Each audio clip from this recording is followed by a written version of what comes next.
Next, we'll look at structure and detail.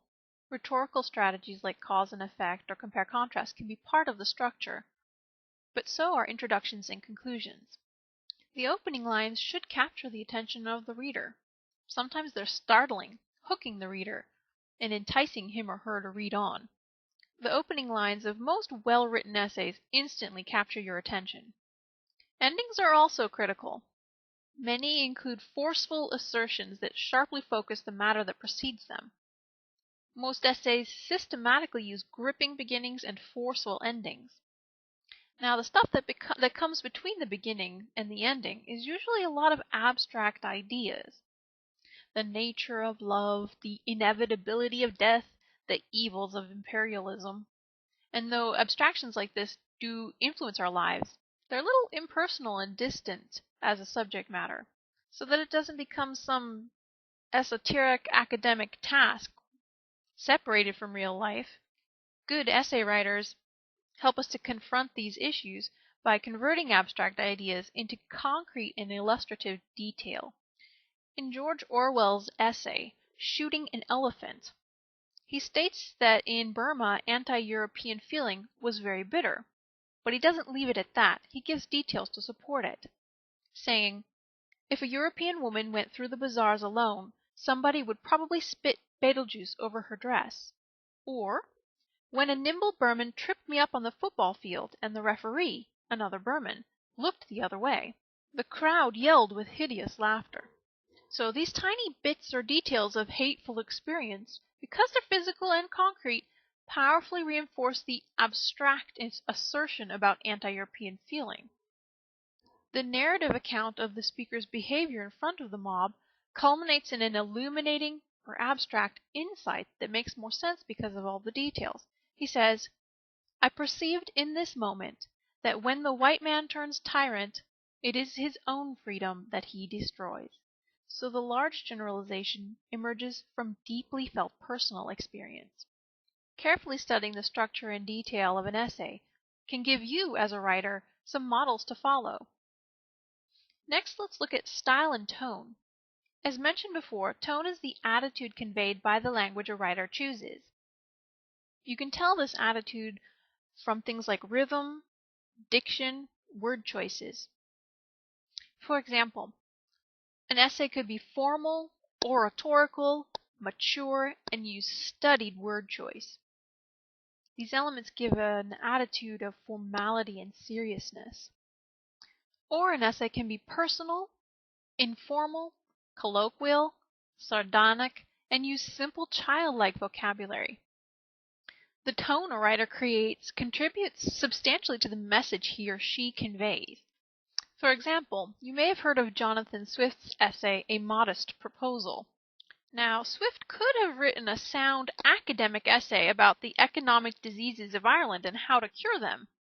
Instead, he creates a speaker who ironically and sardonically proposes the establishment of a human baby meat exporting industry, and in doing so jars the reader in ways that no scholarly essay could. If you haven't yet read this gem, you should, and it is available on the internet. Closely related to tone is voice. Many creative writing students are encouraged to explore their voice, or the individual writing style of an author. The voice Jonathan Swift uses in A Modest Proposal differs from the one he uses in Gulliver's Travels, and probably differed greatly from one that he may have used in formal writings. These aspects lead us to an overall understanding of the style of the piece. As before, style means a manner of expression, but also excellence of expression. For example, we can compare John Donne's Meditation 17 and Judith Ortiz Cofer's American History, two essays that share the same themes of death, God, alienation, and community. However, Donne's essay is characterized by formality and complex extended images. On the other hand, Cofer's essay is more of a memoir and is characterized by a style that's conversational and autobiographical. Though the styles are different, both can show excellence. Donne was an Anglican priest, and he meditates on the community of all living humans and the promise of eternal life in the face of physical death. He uses metaphors of books and author to say that all mankind is of one author, and there's an intimate relationship among all people because humankind is one volume. He says, when one man dies, one chapter is not torn out of the book, but translated into a better language. And he tells us, God employs several translators. Some pieces are translated by age, some by sickness, some by war, some by justice. He alludes to the actual making of a book by a bookbinder, saying that God's hand is in every translation, and his hand shall bind up all our scattered leaves again for that library where every book shall lie open to one another. He repeatedly alludes to the Bible throughout the essay, adding layers to the significance of holy book image and demonstrating his own faith by showing the depths of his biblical knowledge. His figurative characterization of death is complex and apt, and is a remarkable stylistic achievement. You don't have to share his beliefs to be impressed by his mastery of this medium. In contrast, Judith Ortiz Cofer specifically examines some apparently irreparable rifts in the human volume. She starts with a reference to Ripley's Believe It or Not. Not exactly an exalted cultural allusion, but whereas you might find Donne's language alienating, Cofer uses an earthy connection using everyday language and popular references that she expects contemporary American readers to recognize and grasp immediately. For instance, she references the Kennedy assassination, which for readers her age is the ultimate "where were you when you heard" moment, much like 9/11 serves for many of us today. Cofer's reference is historically specific, as Donne's is not. His imagery is intended to convey timeless religious truths, but Cofer brings to mind worldly divisions. Even shared grief over President Kennedy's death couldn't bridge various cultural divides between the young narrator and her neighbors. Cofer's Catholicism implicitly separates her from white Protestant America and her community, and it connects her to the martyred Kennedy. Yet teenage heartache is more meaningful to the narrator than the death of Kennedy or any comfort or meaning that faith might provide. Indeed, looking toward heaven for answers is registered as a kind of denial in Cofer's essay. Even as the girl looks up into the falling snow, she cannot keep from her mind the knowledge that it'll get dirty the minute it touches her urban backyard.